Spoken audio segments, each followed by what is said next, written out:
Salut les bipèdes et bienvenue pour ce nouveau numéro de CGY. Je suis toujours entouré de mon camarade Pez. Et bonsoir tout le monde. Et bonsoir Pez. Et moi bien évidemment, je suis votre autre Doc.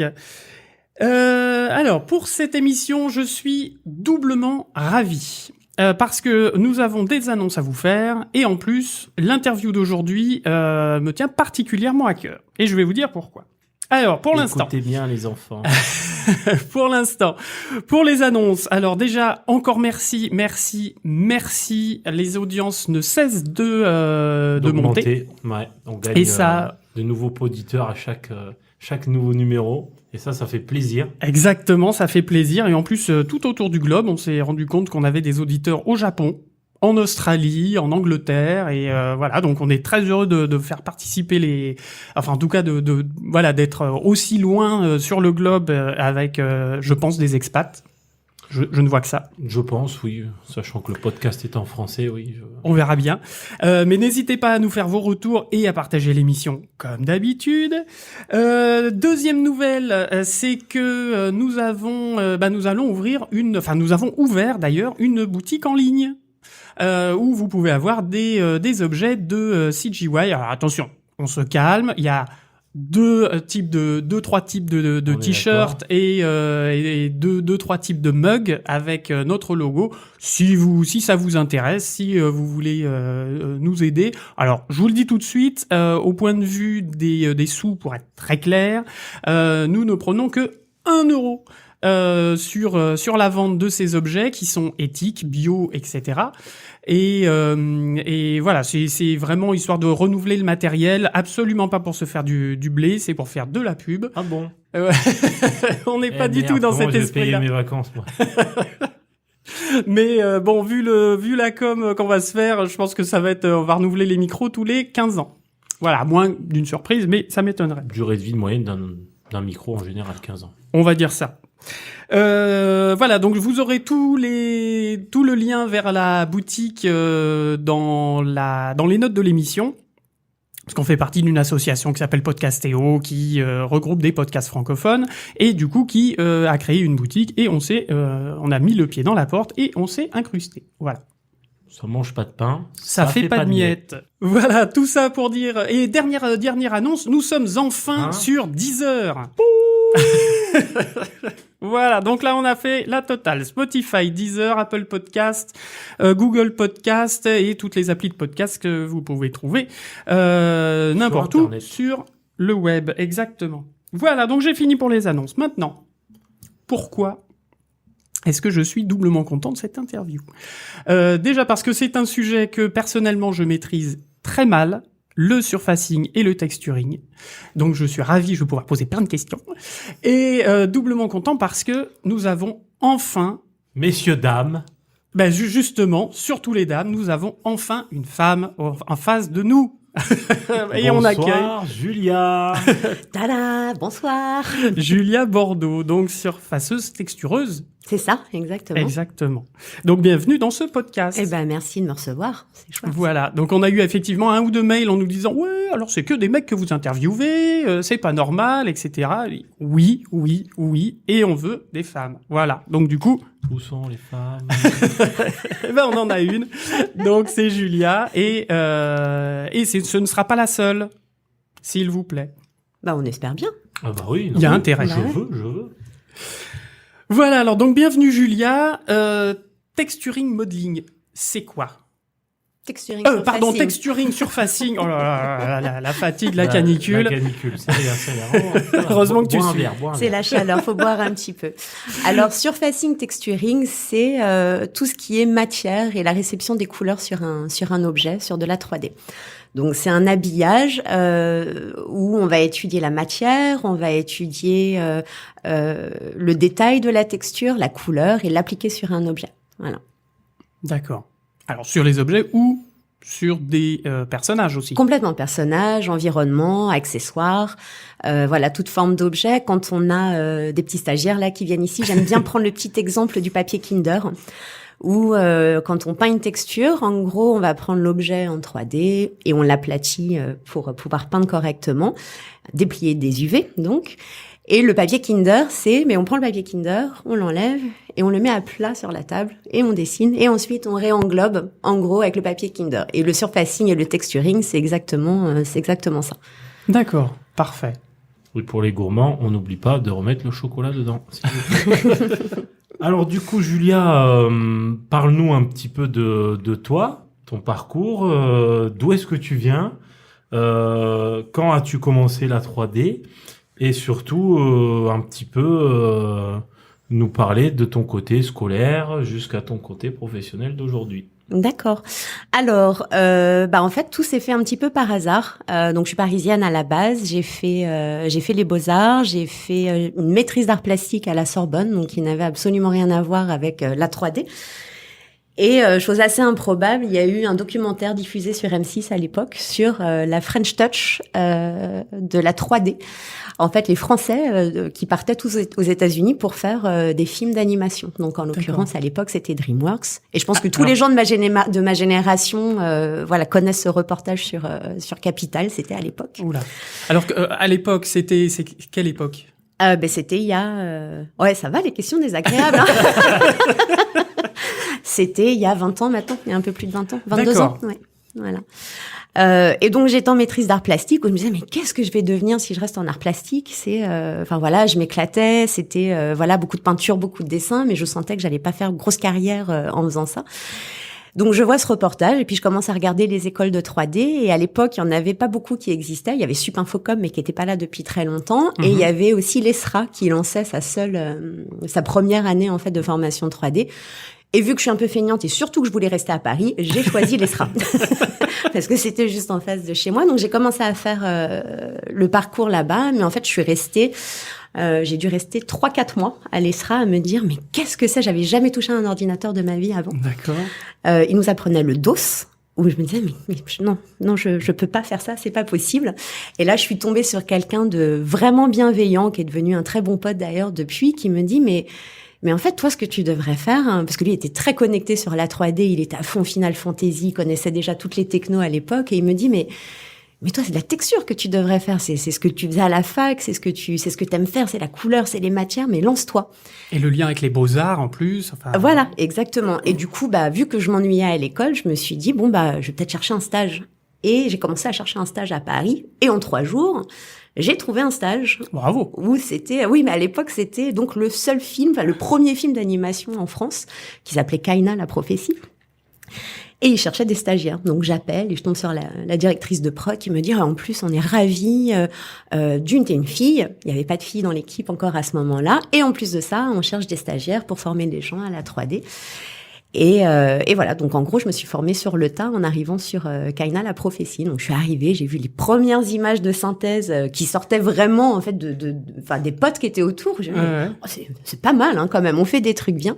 Et du coup, je me suis formée comme ça. On a passé 3 ou 4 ans à faire ce film. Et du coup, je suis passée un petit peu par toutes les étapes, mais en me concentrant essentiellement sur texture et surfacing. Ouais. D'accord. Ouais. C'est un projet open source, non, Kaina Ou je dis une bêtise? Non, je dis une bêtise. Non, complètement. Il me semblait. Je dois confondre avec un autre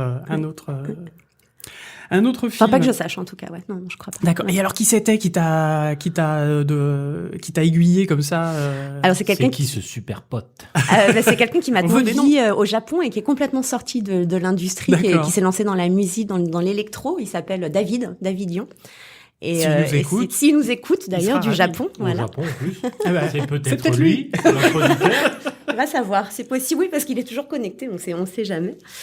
Donc voilà comment je suis arrivée à la 3D. Donc c'était par pur hasard et des fois le hasard fait super bien les choses. Voilà. Et du coup, alors de ce stage, tu pars parce que le film s'arrête. Et oui, du coup... alors bon, je suis pas restée en stage sur les 3 ans. J'ai fait un stage de 3 mois et après j'ai quand même eu un salaire. Enfin voilà, j'ai été embauchée là-bas. Et de Kaina la prophétie, ça commence à exploser un petit peu partout à l'étranger. Donc ils recherchent beaucoup de gens pour partir en Angleterre. Et en gros, tout de suite après Kaina, je suis partie à Londres directement pour bosser sur un long métrage là-bas. Voilà. Donc c'était comment ça s'appelait ce film? Avec un pigeon. Valiante. Valiante. Ouais. Voilà, Valiante. Bien, le pigeon voyageur. Le pigeon voyageur. Et voilà, ça a été ma deuxième expérience professionnelle parce que c'est un des avantages de nos boulots aussi, c'est qu'on peut voyager partout, ce que j'ai fait pendant très longtemps. C'est marrant, ça revient à toutes les émissions. Ouais. Ouais, bah faudra faire ouais. une émission là-dessus sur les expats. Tiens, allez. Ouais. Bah, On tu note. sais, pour le coup, on est assez nombreux et puis au final, enfin voilà, tu te rends compte que la communauté finalement, elle est pas si grande que ça parce que Ouais. tu passes d'un pays à un autre et tu connais toujours les gens. Il y a toujours des gens que tu connais, c'est un tout petit milieu. Donc voilà, donc pour en revenir à Valiant, j'arrive sur ce projet-là, on me place en lead alors que j'avais jamais demandé à être placée en lead. Je parle pas l'anglais, ou très très mal, du moins je parle mais très Ouais, mal ouais, anglais. Et là je me dis ah ouais là c'est un peu, je me fais former à la dure, c'est un projet, c'est carré après Kaina la prophétie qui était un peu, c'était une ambiance très familiale. Voilà, on sortait les choses comme on pouvait. Là Ouais. on avait une structure, il y avait un pipeline, c'était voilà, où j'assistais à des réunions où j'étais là mais je ne comprends pas ce qu'il raconte. C'est une épreuve du feu. Donc j'ai appris un petit peu à la dure, ouais, voilà, exactement, D'accord. ouais. Et après, donc je suis rentrée à Paris où j'ai bossé chez MacGuff, qui maintenant est Illumination, où j'ai passé quand même quelques années là-bas. En fait, j'ai fait pas mal d'allers-retours comme ça, où je suis partie à l'étranger quelques années, je suis revenue. Je reviens toujours un petit peu à la source avant de repartir. Après MacGuff, qu'est-ce que j'ai fait? Je suis partie à Berlin pendant 1 an pour bosser sur un film qui s'appelait Happily Ever After, je crois. D'accord. C'est normal si vous connaissez pas. C'est local. Et après, j'ai fait aussi du Los Angeles et de l'Australie, voilà, sur plein de D'accord. Ah oui, projets. donc Voilà. 4 coins du globe quand même. Donc Oui, ouais. impressionnant. Bon, bah très bien. Une très globe trotteuse. C'est une véritable globe trotteuse. bien. Pour revenir sur Montpellier. Exactement, ouais. Voilà. Ouais, il y a quand même du soleil là-dedans. Hein. Mis à part Londres. Mis à part Londres, il y a beaucoup de soleil, ouais. Il y a beaucoup de soleil dans ta carrière. Ouais. Australie. Ouais. Le Vietnam aussi, entre-temps. Ah oui. Ouais. Oui, D'accord. Ouais. D'accord. Bon, bah très bien. Alors, est-ce que, pour revenir un petit peu à ton métier surfacing, texturing, je l'ai bien dit, déjà, c'est quoi la différence entre surfacing et texturing? Alors ça, c'est des notions qui sont en fonction des studios. Pour moi, c'est la même chose, mais parce que ça englobe, en gros, en général, on fait tout de A à Z. Mais pour moi, le texturing en soi, c'est peindre la texture. Que ce qu'on passe par Photoshop, Marie, c'est peindre une texture en 2D. Okay. Et le surfacing, en gros, ça englobe plus la partie le shader, donc c'est-à-dire faire réagir la matière à la lumière, donc être dans un package un peu 3D. Mais maintenant, c'est un métier qui est, c'est un seul et même métier. C'est très rare les sociétés. Enfin, quoi que j'en connais encore quelques-unes où les deux spécialités sont séparées. C'est très rare que les gens fassent que la texture et ensuite on va donner à quelqu'un qui fait que du shading les textures, parce que ça fait quand même beaucoup d'allers-retours. Donc pour moi, c'est un petit peu la même chose, bien que ce soit voilà, deux choses complètement différentes. Sur, il y en a un qui est sur un package 3D et l'autre qui est plus, voilà, c'est de l'artistique, c'est dessiné, c'est projeté. La peinture, enfin voilà, c'est vraiment. Ouais. Et alors shading, tu nous as parlé de shading, c'est encore une troisième chose. Bah c'est du surfacing. En fait, c'est du surfacing, c'est surfacer. En fait, le shading, c'est ça, c'est donner, c'est surfacer une surface. C'est un peu redondant comme truc. C'est de voir en gros comment la peau va réagir à la lumière. Donc tu vas peindre une texture de peau, si tu la laisses à plat, elle va jamais réagir à la lumière. Un shader, c'est tu vas venir mettre une texture dedans et tu vas la faire réagir à la lumière avec un bump, c'est pour les petites aspérités de la peau par exemple, un spéculaire pour voir comment ça réagit là où c'est jamais complètement neutre, ça brille ou c'est voilà, c'est pour moi le shading c'est ça. D'accord, ok. Oui, parce que souvent on entend surfacing, texturing, shading, mais voilà, quels sont en gros, c'est quoi? Eh ben écoute, c'est beaucoup plus clair, en tout cas pour moi. Bah ouais. Moi, c'est vrai qu'en étant au lighting, j'ai un petit peu plus de facilité à comprendre un peu tous ces termes. C'est lui qui récupère nos conneries derrière. Alors Julia, tu nous as parlé de Photoshop, tu nous parles de Marie. Oui. On en déduit que ça fait partie de vos outils. En parlant d'outils, quels sont-ils? Pourquoi vous les utilisez et quels sont leurs avantages et leurs inconvénients par rapport Photoshop, c'est plus un logiciel 2D. Marie, on est déjà plus sur de la peinture en 3D. Donc, voilà, un petit peu, essaye de dégrossir un petit peu les outils que vous utilisez en prod. Et s'il y en a d'autres. Et s'il y en a d'autres, bien sûr, qu'on n'a pas encore cités.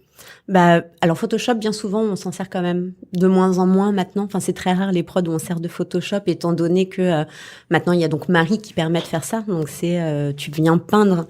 En fait, dans Mari, tu as l'option de venir peindre en volume directement sur ton objet ou de peindre à plat sur tes UV qui sont dépliés. Photoshop ne permettait de faire que ça. Si on avait un carré d'UV, c'était à plat, donc comme une feuille toute plate, et on venait peindre directement sur la feuille. Et après, on essayait de faire les coutures. Maintenant, les logiciels comme Mari nous permettent effectivement de venir projeter en temps réel, de tourner autour de l'objet. On n'a pas de couture au niveau des UV. On peut même mettre un shader dedans, donc on fait réagir également à la lumière. Et puis c'est quand même très très précis, c'est-à-dire que si tu travailles sur un film en VFX, tu vas avoir une référence pour un digidouble par exemple, donc c'est un perso. Et tu vas avoir les photos très précises que tu vas venir pouvoir reprojeter au millimètre près sur le visage à condition qu'il soit modelé. Voilà, exactement pareil. Ouais, exactement. Ouais. Oui, après, donc c'est comme un sculpteur qui viendrait une fois qu'il a fait sa sculpture en glaise, enfin ou en argile, peu importe, il viendrait peindre sa maquette en fait. Oui, c'est ça directement. C'est exactement ça. Ou à l'aérographe ou peu importe. D'accord. Okay. C'est exactement ça.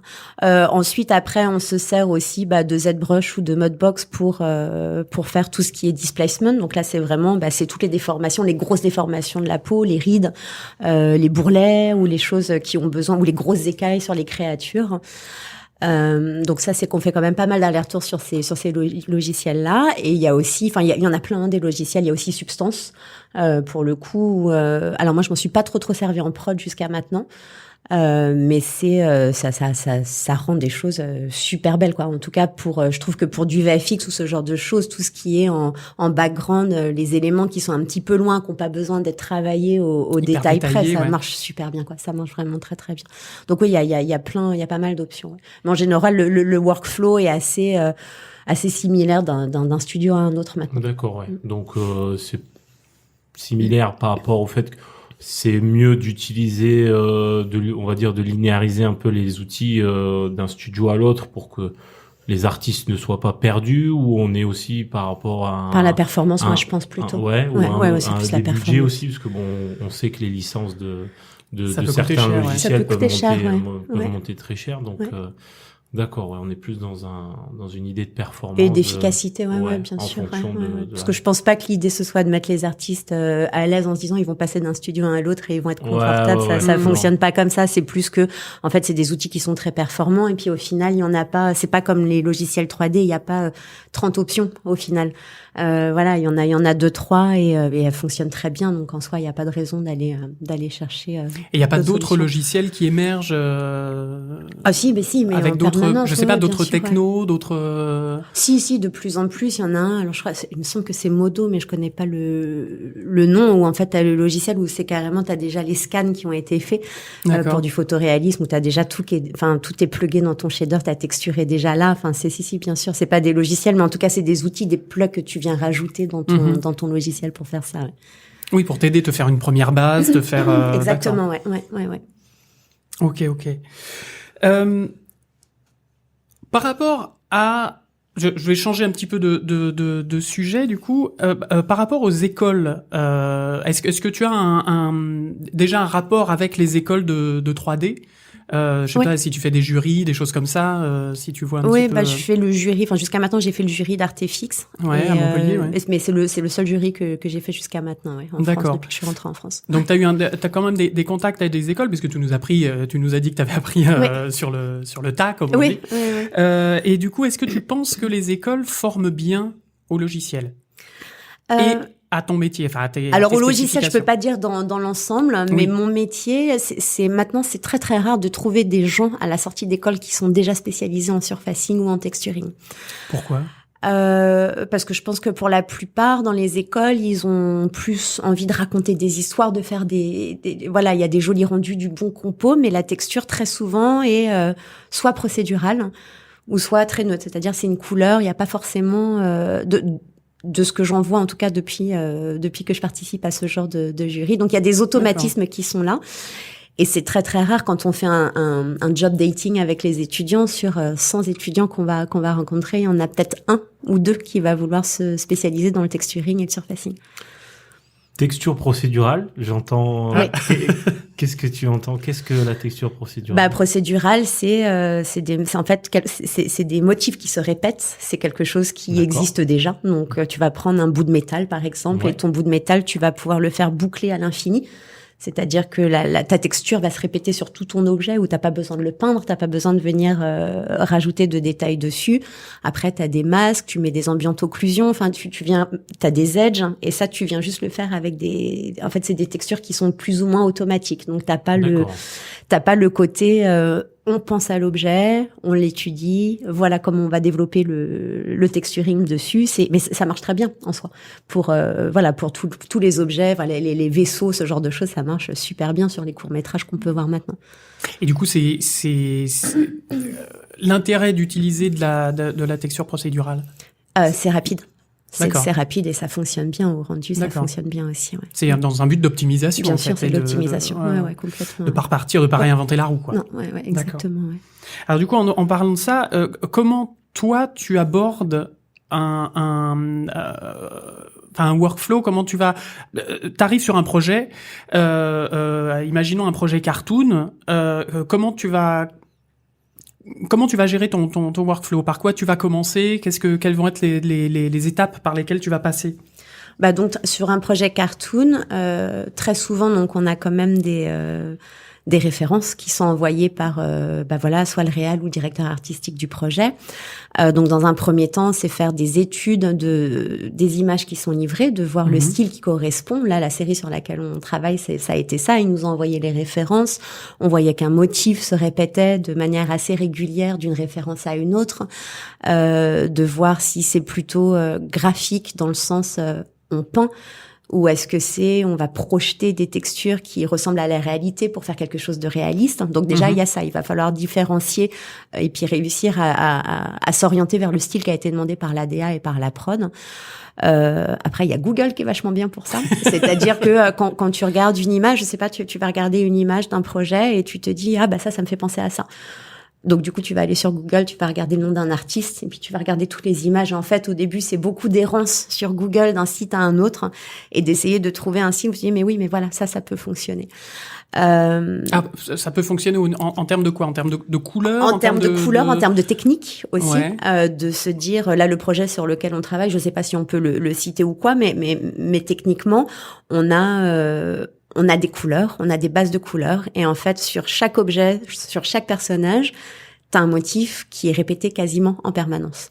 Donc du coup, c'est comment tu gagnes du temps pour aussi appliquer ça en prod, parce qu'on n'a pas toujours 3 ou 6 semaines pour faire des personnages, ou des environnements ou des props, et c'est trouver en fait le style qui va correspondre à ça, et se dire on va faire un shader, on va mettre une couleur et on va faire répéter cette texture. Soit dans le spéculaire, soit dans le bump, parce que ça correspond à ce qu'ils nous ont demandé, en tout cas. D'accord. Mais le travail, et tu as bien fait de préciser cartoon, parce qu'au final, cartoon et VFX, c'est des approches qui sont complètement différentes sur des projets. Ouais, alors, quand tu dis VFX, c'est réaliste, on va dire. Oui, voilà, c'est les films, le tournage, en fait, où c'est des incrustes, où tu rajoutes des doublures en 3D ou des véhicules, ce genre de choses, hein, exactement. Ouais. Et du coup, alors, une fois que tu as fait ce travail de recherche, etc., donc tu vas peindre, tu vas créer tes UV, enfin, tu vas déplier tes UV, etc. C'est le travail du surfaceur de faire ça, ou c'est le travail du modeleur? Souvent, pareil, encore une fois, ça dépend des studios. Moi, j'aime bien faire mes UV moi-même parce que je sais à quoi m'attendre derrière. Et en fait, le dépliage des UV, en fait, tu le penses à l'avance. C'est-à-dire, tu te dis, là, dans un UDIM, je vais faire comme ça. Là, je vais les mettre droits parce que là, dans cet UDIM-là, je vais pouvoir mettre de la procédurale, par exemple. UDIM, c'est le carré. C'est les carrés d'UV. Voilà. Si t'as un multiple UDIM, c'est des carrés d'UV.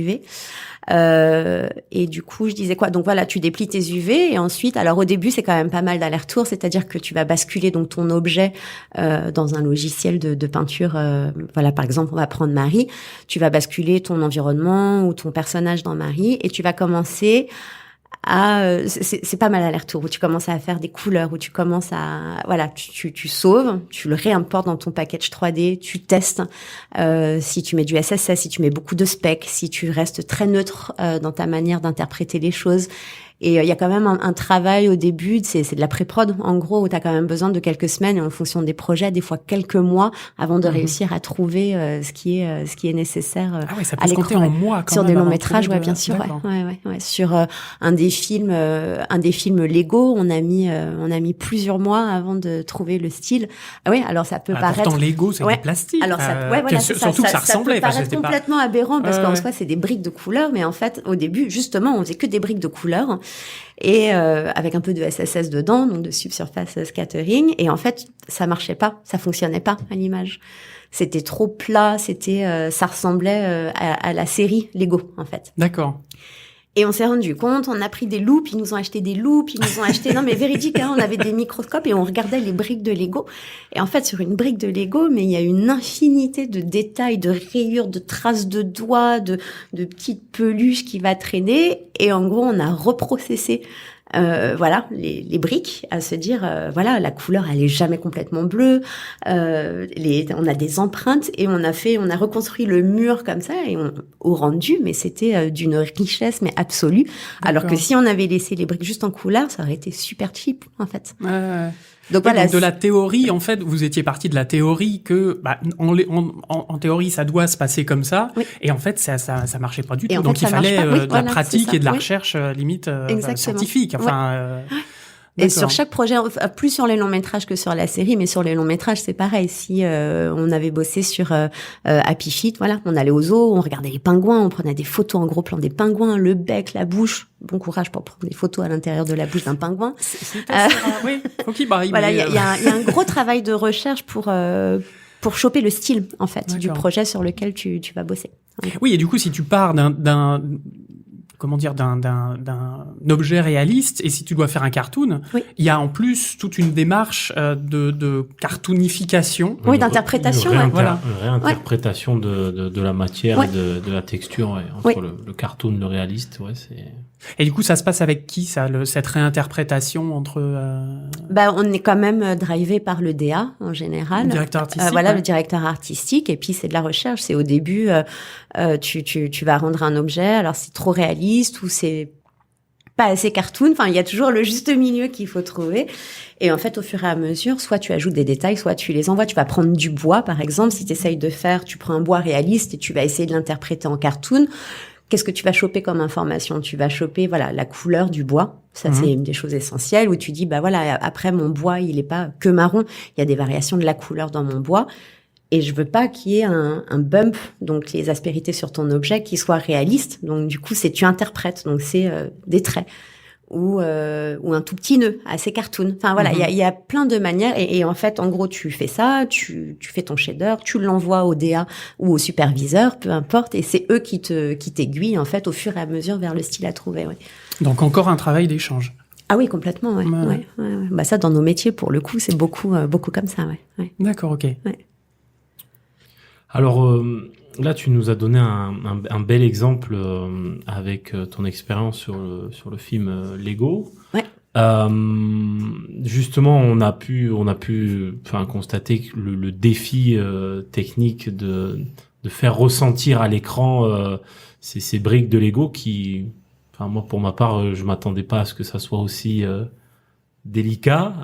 À ce niveau-là, comment, une fois que la texture, que la DA, on sait vers quoi on part, comment tu arrives à faire, à donner la sensation de la matière à l'écran? Voilà, par exemple, tu es sur du bois, tu es sur du métal, les briques là de Lego en plastique. Comment tu vas arriver à pousser ton shader pour que le spectateur, une fois à l'écran, dise ah oui, effectivement, ouais, ça ressemble vraiment au Lego que j'ai dans ma chambre, ou ah oui, ça ressemble à ce morceau de bois là que je peux trouver sur mon étagère, etc., etc. Ou différentes formes de verre ou des choses comme ça.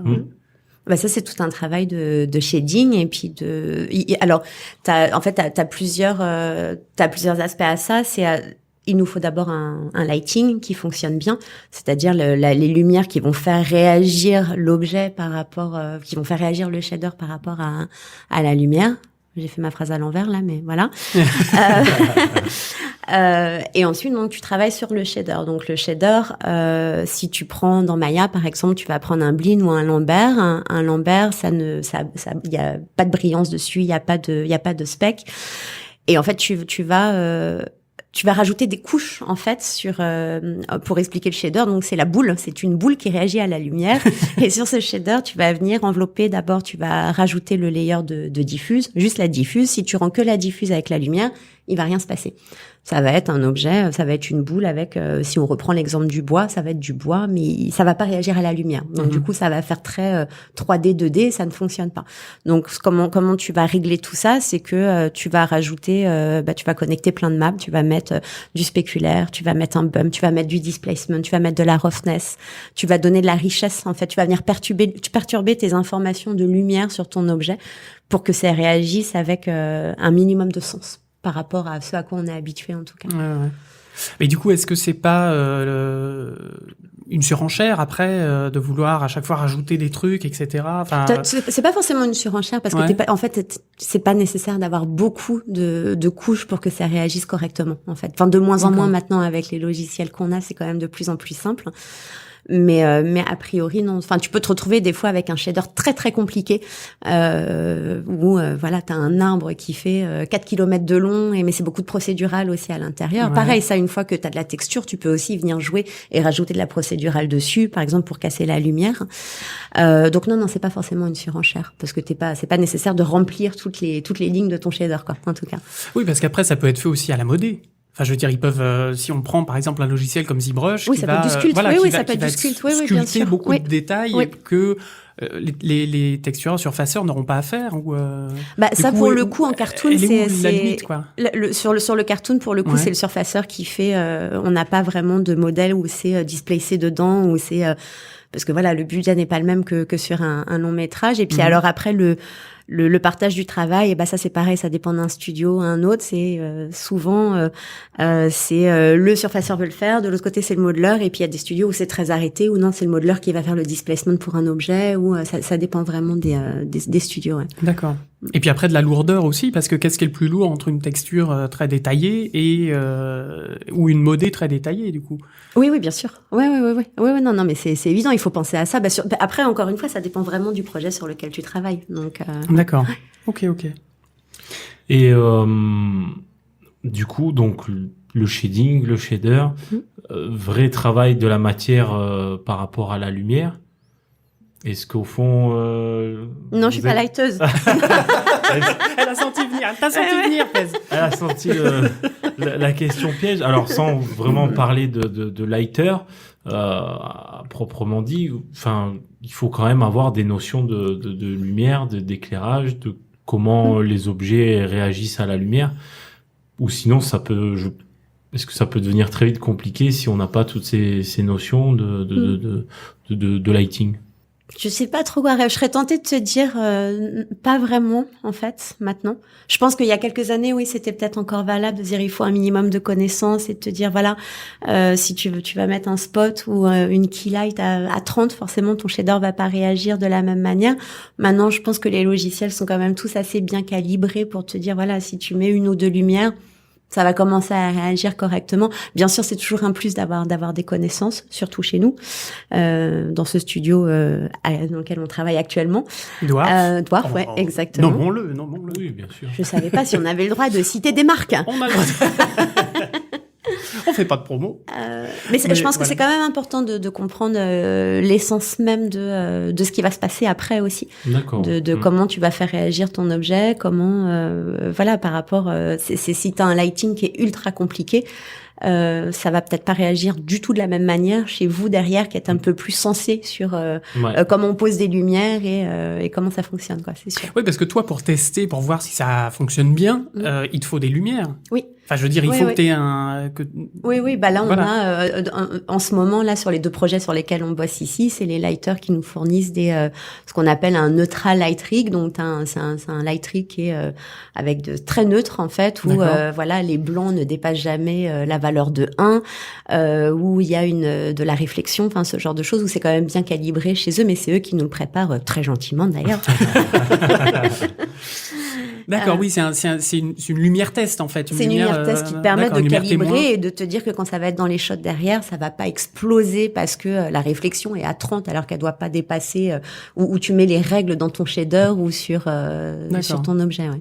Et comme ça, toi, ça te permet de tester. Ensuite, on fait des tests en vrai. Dans ton ordinateur. Non, mais dans le pipeline. Enfin, oui, voilà, dans le pipeline bien sûr, de prod et on teste. Ok. Quelle est dans ta carrière, puisque tu as une relativement longue carrière, en tout cas sur recommence sur pas. Beaucoup, je n'ai pas recommencé. Non, tu as beaucoup d'expérience. C'est une senior. Voilà. J'ai ma carte vermeille. Non, on n'est pas là-dedans. Voyons. Non, mais je veux dire, tu as travaillé sur des projets cartoon, tu as travaillé sur des projets réalistes. Oui. Quel est l'asset, ou en tout cas le shader, la texture qui t'a donné le plus de fil à retordre? Alors, j'hésite entre deux projets, mais je pense que c'est en bossant sur Walking with the Dinosaurs, c'était, je connais pas le titre.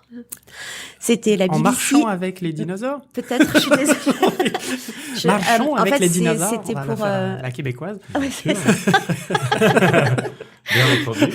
C'était pour la BBC où en fait, à la base, c'était censé être un film avec une histoire de film, et en fait, ça s'est terminé en reportage. Mais peu importe. Hein. Je m'en souviens. Tu vois, voilà. Ça y est, donc du coup, c'est du live action, donc c'est des vraies images. Oui, ça a été filmé en Nouvelle-Zélande, voilà. Et dedans, on intégrait les dinosaures qui avaient un shader, mais super compliqué, où en fait chaque écaille de dinosaure, en fait, c'était du grooming. Donc c'est-à-dire que c'est comme un système de poils, sauf que là, c'était des écailles. D'accord. Et on fait, fera une émission spéciale sur le grooming. Excuse-moi, je te coupe. Ouais, Julia, mais bien sûr. C'est lié, hein, très souvent. Hein, pareil, hein, lighting, shading et puis et grooming sont souvent liés. Et donc sur ces fameux dinosaures.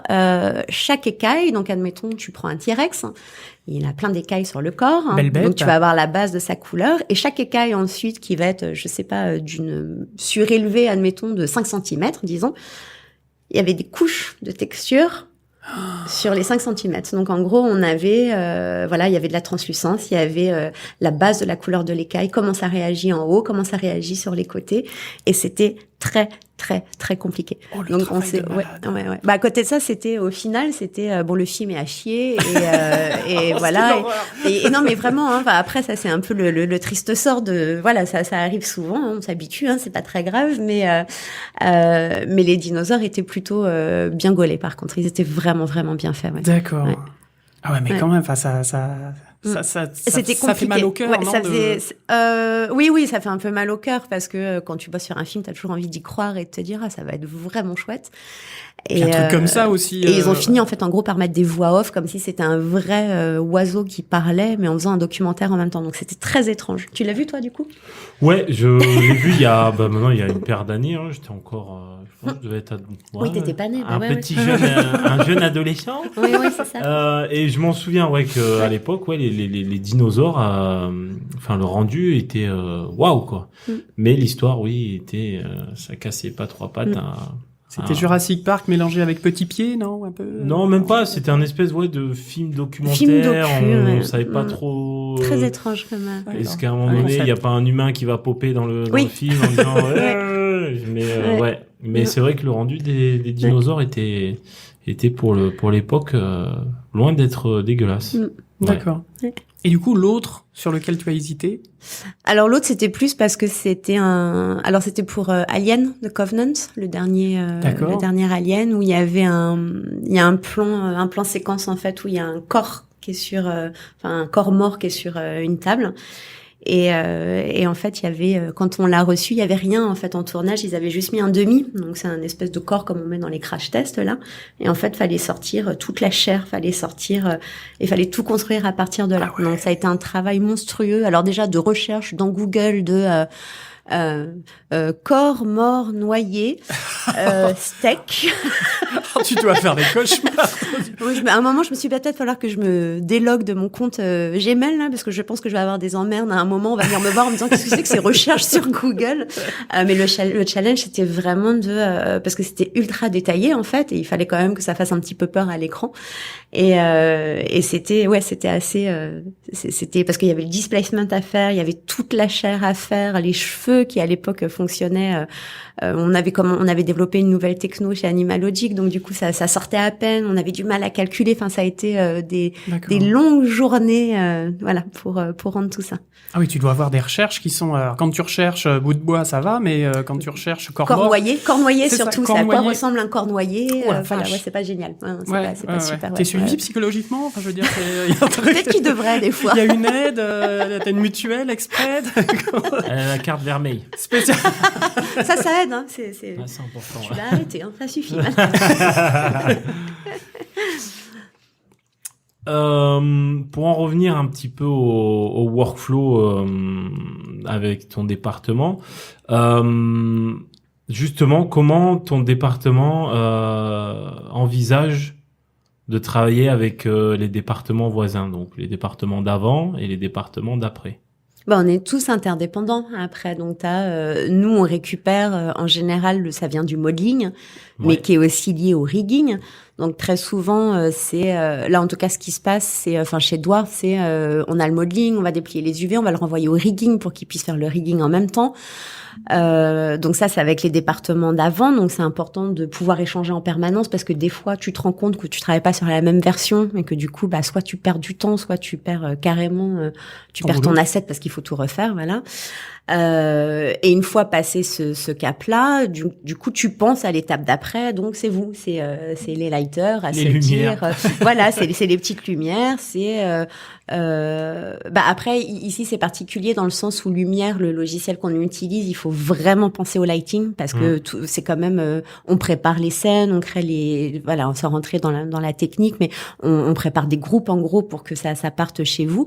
Mais en soi, oui, il faut qu'on arrive à communiquer les uns avec les autres, à se dire voilà, là en lighting, tu fais un post-mortem sur un projet sur lequel tu viens de travailler ou un pilote où tu dis par exemple, je sais pas, la valeur pour les yeux ne devrait jamais dépasser 0,7 par exemple pour le subsurface parce que sinon ça fonctionne pas, ça fait bougie ou c'est penser à comment ça réagit ensuite avec vos lumières parce que de votre côté aussi c'est ça, c'est l'éclairage va être différent que ce soit en live action ou en cartoon. Ouais. Et du coup le rig déforme la modée et donc déforme vos textures. Donc là aussi, je veux dire, il y a du. Ils repartent de nos UV. Donc alors des fois, t'as des déformations qui sont très extrêmes, mais ça, on essaye en général de pallier à ça. Mais vu qu'ils reprennent nos UV, t'as jamais des déformations de fou. Ou alors il faut rajouter du maillage dessus, mais en général, ça se passe plutôt bien. Donc maintenant, en tout cas, ça se passe plutôt bien. Sauf pour Alien Covenant où là, il a fallu étirer le. Là, c'était très bien que ça tire de partout du coup. Qu'est-ce qui te plaît le plus dans ton métier? Qu'est-ce qui te plaît le moins? Alors, ce qui me plaît le plus, malgré mon âge avancé, je continue d'aimer beaucoup. Je continue de vraiment aimer ce que je fais. C'est-à-dire que vu que tu passes d'un projet à un autre et que c'est toujours différent, tu as toujours des étapes de recherche qui sont différentes, d'observation, parce que c'est quelque chose qui est vachement important pour faire de la texture aussi. Donc t'as la période d'observation, l'excitation de se dire mais comment on va faire ça et de réfléchir à tout le process pour réussir à faire sortir le shader et la texture qui va bien fonctionner avec l'objet.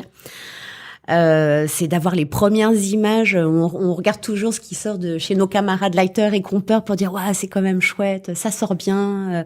C'est la fierté de dire qu'on a travaillé sur un beau projet et d'avoir fait les choses correctement.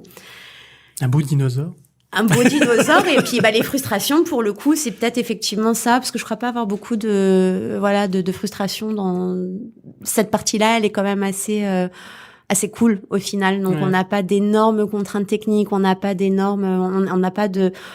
Je pense pas à quelque chose en particulier qui m'emmerde au quotidien, à me dire faut encore que je fasse ça, je crois pas. Déplier les UV, ça. J'adore ça. D'accord. J'adore déplier, c'est comme de la méditation. C'est tu mets ton casque, tu mets de la musique et hop tu déplies les UV et non c'est ça vraiment non vraiment ça me dérange pas du tout. Après oui c'est le truc de dire et c'est encore un film de merde parce que c'est arrivé pas mal. Mais non, je crois pas avoir de trucs négatifs. Souvent c'est des grosses. Il y a des projets sur lesquels c'est très ambitieux, c'est super stressant ou c'est fatigant, mais il y a pas de. Mais ça c'est pour tout le monde pareil. Oui. C'est pas propre au surfacing, mais en surfacing en tout cas il y a pas de. Ou un travail routinier ou un. Mais c'est jamais routinier. C'est rare parce que maintenant quand tu vas travailler sur un projet au maximum ça va être 2 ans.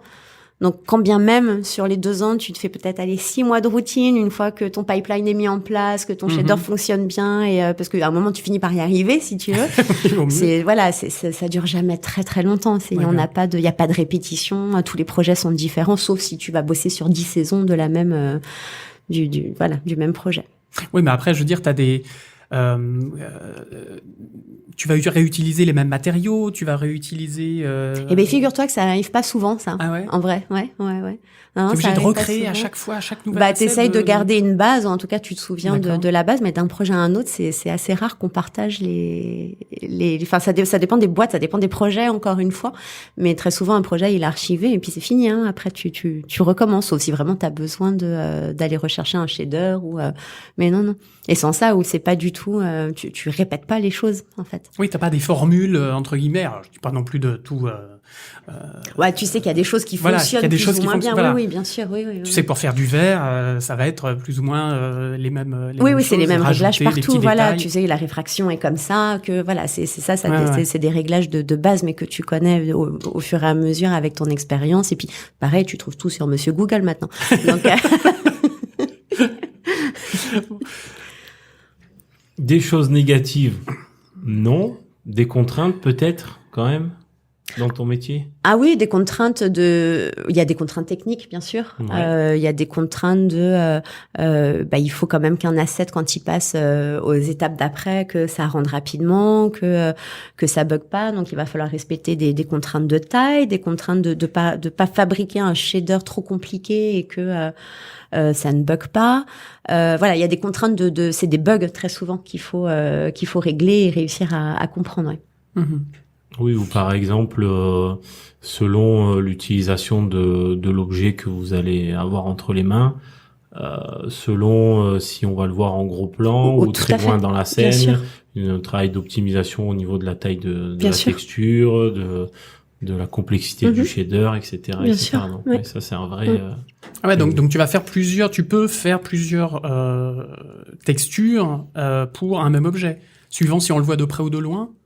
En fait, alors moi ma politique c'est the more the better. Donc en gros j'essaye de partir sur des persos, par exemple je vais toujours faire du 8K et ensuite derrière je préfère livrer du 1K parce que c'est un personnage qui est très secondaire que tu vas pas voir, mais au moins ta texture en haute résolution elle existe.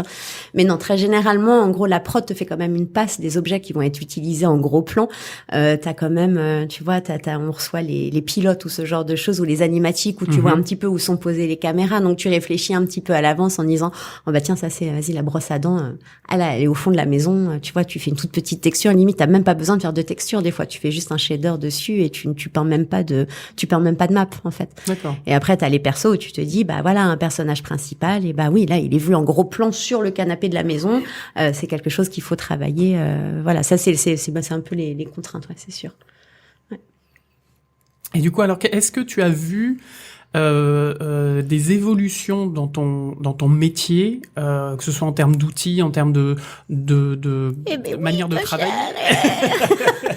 La carte vermeille, on en revient encore. Quelle horreur.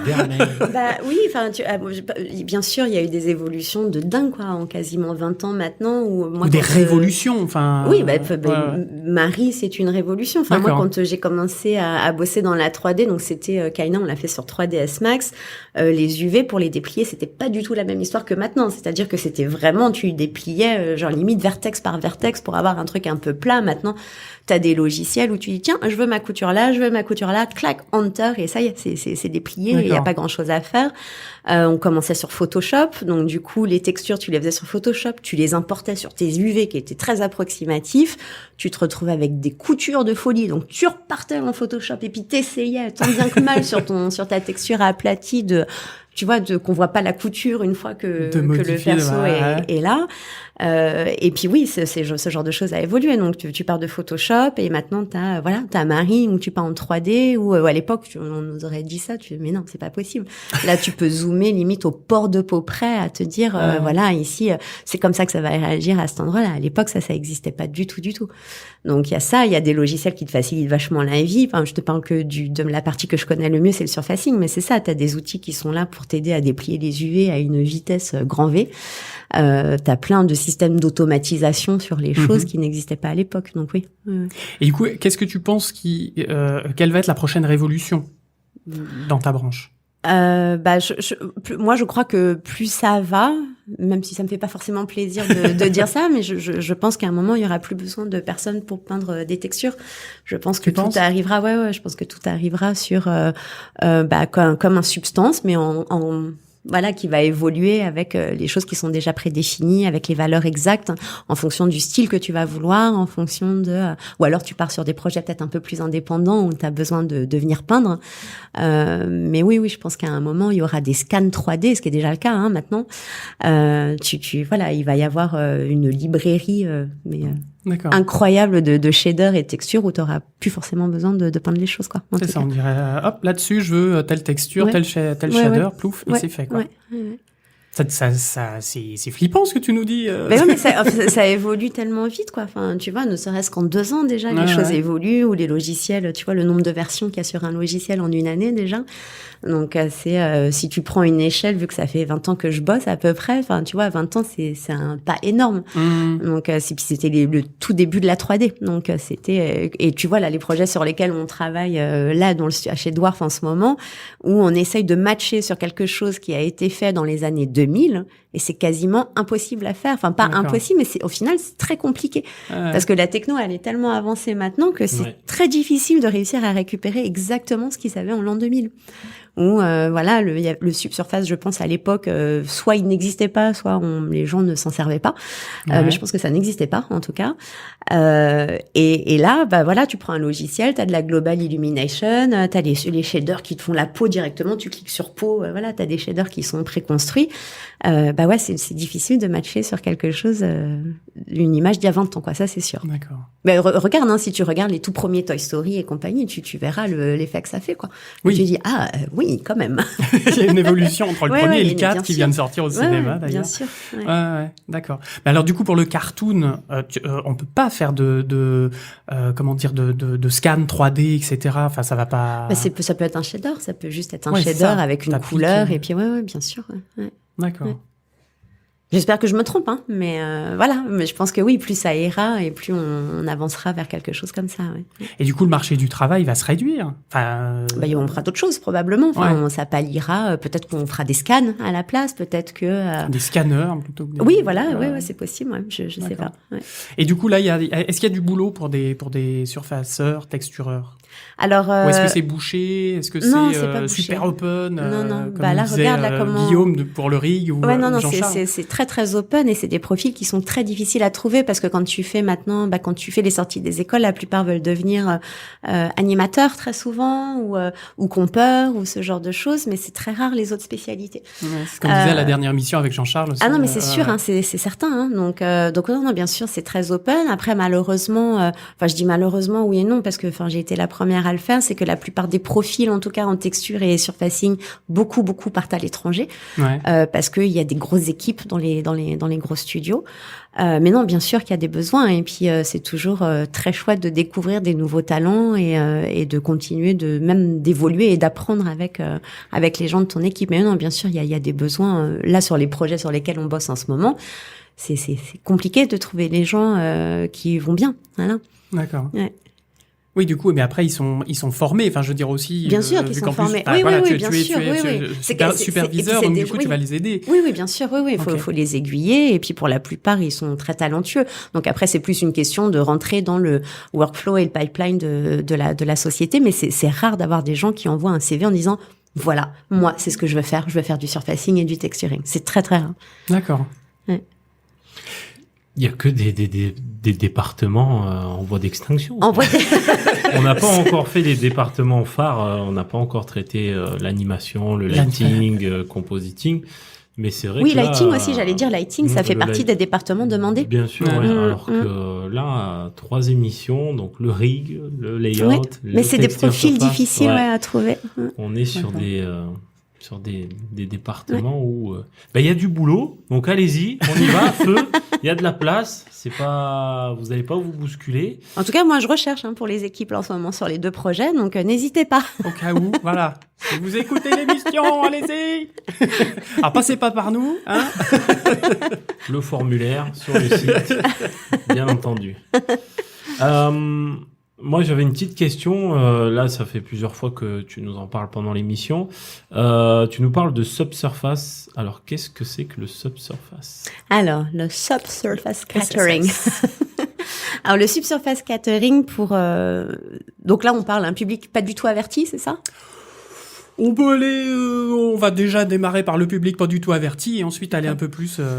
Donc en gros technique super pointu, mais ouais. Non, mais sans rentrer dans le subsurface catering, c'est un exemple tout bête. C'est tu prends ta main comme ça, tu mets le dos de ta main vers toi et tu vas mettre une lumière très puissante dans la paume de ta main. Et tu vas voir la lumière qui est transmise en fait d'une partie de l'objet à l'autre. Le subsurface catering, c'est ça. C'est quand t'es au soleil, t'as la lumière qui passe dans tes oreilles. C'est une bougie, en gros. Et c'est comment la lumière va voyager au travers de ton objet avec, quand tu vas prendre une oreille de lapin, par exemple. Sur l'oreille de lapin qui est très très fine, à l'intérieur, t'as plein de petites veines que tu vas venir dessiner. Tu vas venir dessiner des veines un petit peu bleues, mais le sang à l'intérieur reste quand même rouge, malgré le fait que les veines soient bleues. L'oreille, elle va être très rouge. Et si tu mets un gros spot derrière, tu vas aussi donner la profondeur à ton objet et dire là où c'est très épais, ça ne passe pas du tout parce que sinon on serait tous des feuilles rouges illuminées dans tous les sens. Donc en gros, plus c'est épais, moins la lumière va passer. Mais en gros, pour expliquer le subsurface catering, voilà, c'est ça. C'est cramer des lapins, des oreilles de lapin. Non, j'ai rien compris, pardon. C'est un peu ça. Oui, et puis les poils, etc. Oui, voilà. Ouais, exactement. Ouais. D'accord. Et du coup, ça s'est fait en plusieurs couches, parce que tu nous parlais tout à l'heure de couches, comme les écailles de dinosaures. C'est ça, c'est que c'est... Tu peux le faire de manière très simple, et tu peux le faire aussi en plusieurs couches, où tu vas le faire réagir, où tu vas venir dessiner en surfacing, en texturing, tu vas venir dessiner des veines, par exemple. Je reprends toujours cette histoire d'oreille de lapin, parce que c'est assez fascinant, une oreille de lapin. Donc, t'as l'oreille de lapin, t'as toutes les veines qui sont à l'intérieur, donc t'as la base de ta couleur pour ton oreille de lapin, qui est très très fine. Et en fait, là où tu as les veines, ça va rajouter une toute petite épaisseur. Donc en fait, le subsurface, la lumière va moins traverser sur ton objet. Donc tu viens peindre des masques pour lui dire non, là je veux pas du tout que ça réagisse trop fort à la lumière. Alors bien sûr, des fois tu triches ou tu dis bah non, oui, c'est une profondeur de 10 mètres, comme ça c'est très, très, très, très rouge. Ah, c'est une grosse oreille de lapin. Mais oui, ça peut être fait en plusieurs couches. Oui, bien sûr. Ouais, tu peux donner plusieurs informations. Tu vas donner la couleur.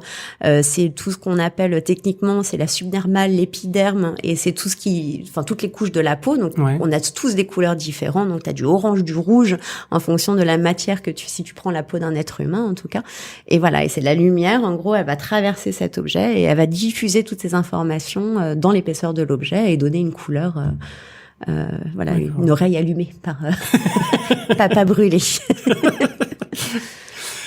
D'accord. Ouais, donc c'est en fait recréer le vivant, quoi. Enfin, recréer la nature, recréer comment sont faites, parce que tu parlais d'épiderme, etc. Enfin voilà, c'est vraiment de plus en plus, en tout cas, t'étudies comment sont faites les choses en 3D et tu réfléchis à comment tu peux les retranscrire, dans ton logiciel, ouais, c'est sûr. Ouais. On ne fait que répéter ce qui existe déjà au final. Exactement. On revient toujours au même point. Autre question.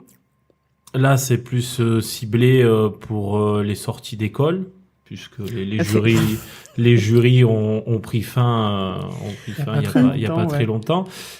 Toi, Julia, quel conseil tu pourrais donner à quelqu'un qui s'intéresse, qui débuterait dans ce métier, et les compétences indispensables à tes yeux pour exercer ton métier dans les meilleures conditions?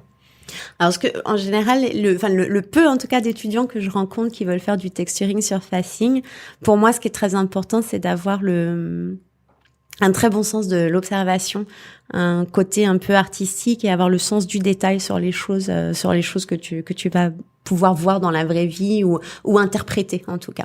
Donc, t'as quand même, en texturing, t'as quand même un côté, artistique sur ta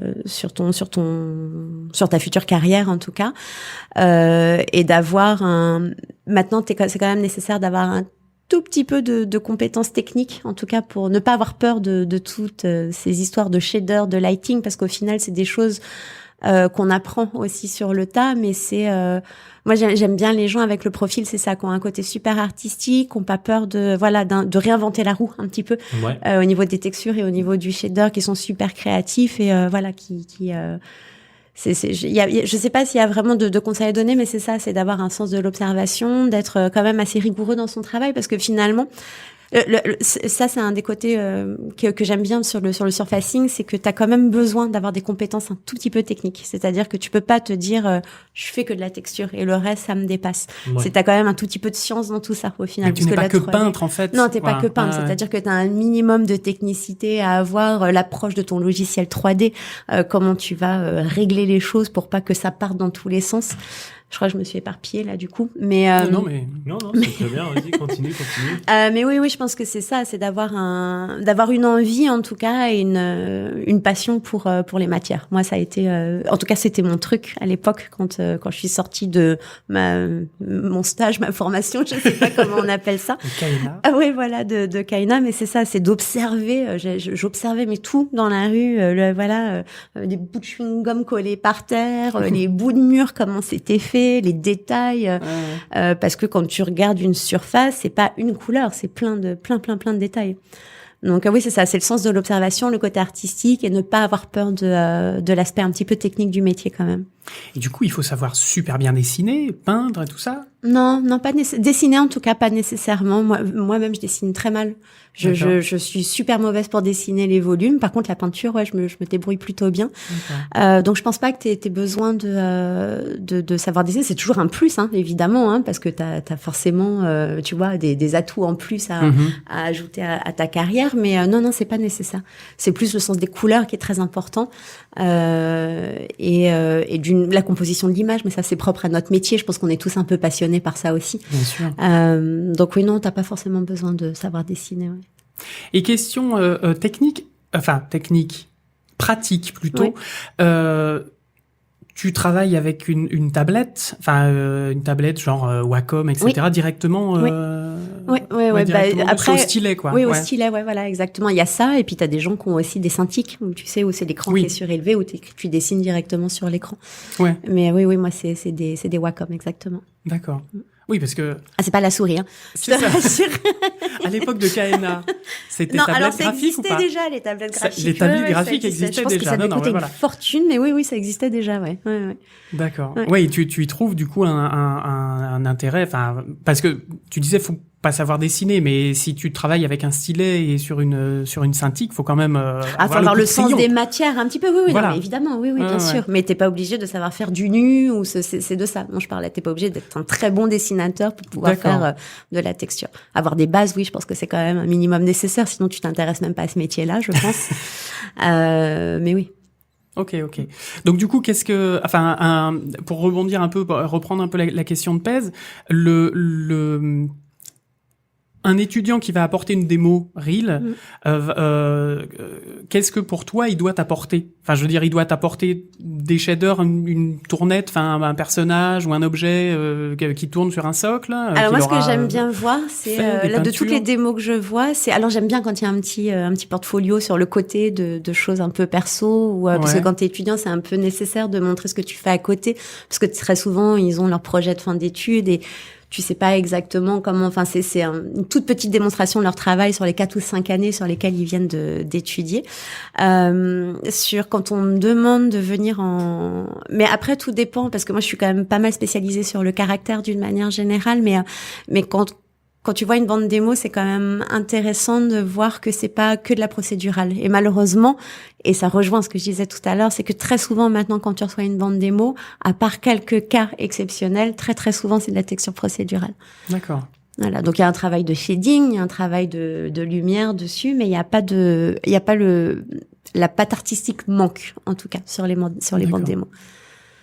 Donc, amis étudiants ou jeunes sortants d'école, faites de l'artistique, un peu de procédural. En tout cas, s'ils veulent faire de la texture, parce qu'après, voilà, bien c'est évidemment, toujours la même chose, voilà. bien sûr. Oui, exactement. Ouais.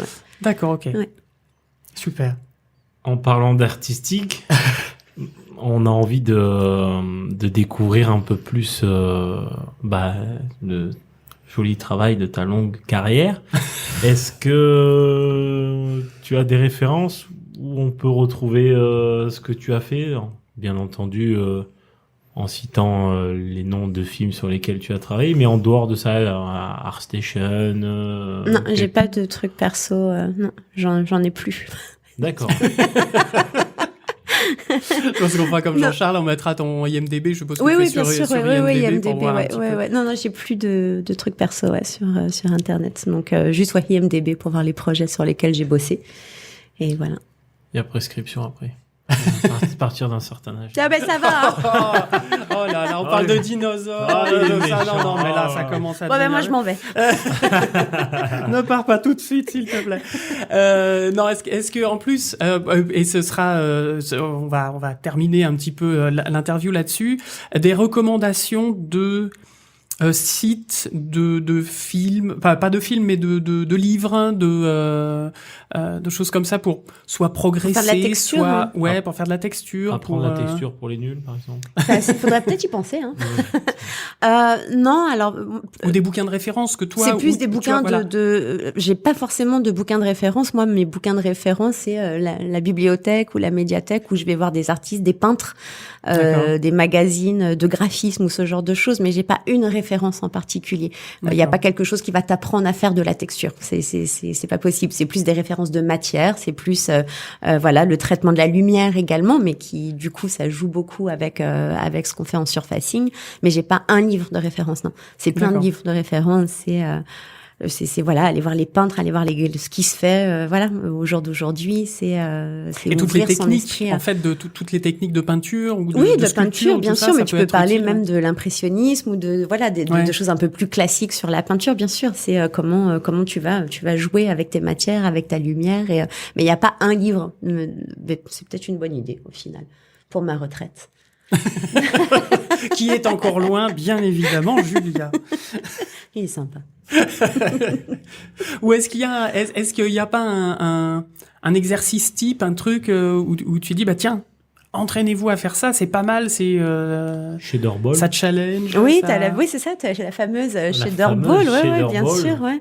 C'est de jouer un maximum avec les shaders, de prendre cette shader ball justement, et puis de jouer avec les matières, de mettre quelques lumières dans la scène et de voir comment ça réagit. Mais non, il y a pas d'exercice type. C'est, je crois pas, parce que chacun a une manière en plus très différente. Tout le monde a des approches. Là, quand tu vas dans les équipes, l'équipe qui est en haut, on cite pas le projet. Sur un autre projet. Sur un autre projet, si je vais ouvrir tous leurs maris, il y en a pas un qui va travailler de la même manière que l'autre, mais au final, on s'en fout parce que ce qui est important, c'est ce qu'il y a sur l'image. Donc on a tous des techniques très très différentes. C'est ton approche, comment ton cerveau va appréhender le sens L'oreille du de lapin. détail sur oui par exemple. Mais on a tous des interprétations très différentes. C'est toute la valeur de l'art, c'est de te dire que tu vas donner un sujet à 50 élèves et il y en a pas un qui va te faire la même chose. Voilà, les techniques c'est exactement pareil. Alors que D'accord. dans les départements un peu plus le lighting c'est très différent, c'est quand même beaucoup plus cartésien en tout cas que peut l'être la texture, je pense, et le shading. Oui. Oui, on en reparlera. t'as été On y interviewé reviendra. toi d'ailleurs, hein Non, pas encore. Alors non mais attends.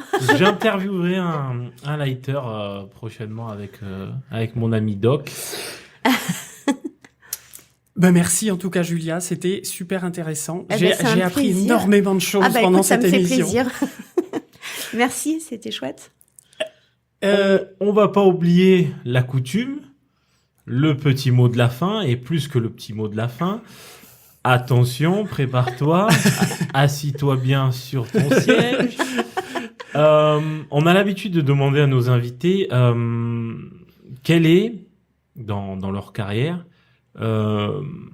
l'événement qui les a marqués le plus, bon ou mauvais, une rencontre, un projet, un souvenir. Est-ce que tu as une petite anecdote que tu pourrais nous raconter Je laisse 2 minutes de réflexion si tu veux, comme ça je vais placer les réseaux sociaux. Du coup, alors bon, en attendant que Julia compulse tout ça et nous sorte quelque chose La pression. de formidable, Vous pouvez nous retrouver bien évidemment, donc, comme je l'ai dit en début d'émission, sur Deezer, Spotify, Apple Podcasts, Google Podcasts et autres applis de podcast comme Podcast Addict. Je vous rappelle que sur le site d'ailleurs, vous pouvez cliquer sur le petit bouton qui s'appelle souscrire et là vous allez pouvoir avoir le lien du flux RSS qui n'a rien à voir avec la Russie, mais du flux RSS que vous allez pouvoir copier dans merci, que vous allez pouvoir copier dans votre logiciel style Podcast Addict pour nous retrouver et vous abonner. Et en vous abonnant, l'avantage, c'est que vous allez pouvoir avoir les émissions dès qu'elles arrivent. Voilà, c'est vous n'avez pas forcément à attendre les messages sur les réseaux sociaux, etc. Hop, vous faites un petit rafraîchissement de votre appli de podcast et hop, vous avez les nouvelles émissions. Exactement. Donc les réseaux sociaux, vous pouvez nous rejoindre donc sur Twitter avec le @CGWhitePodcast. Vous avez le mail si vous voulez nous contacter, réagir aux émissions. CGWhitePodcast@gmail.com. Merci Pez. La page Facebook également. Vous cherchez CGWhite sur Facebook.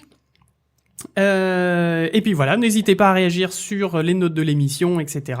Contactez-nous. On a pas mal de gens qui nous contactent et qui nous font des retours assez positifs. Donc c'est cool. Merci, continuez.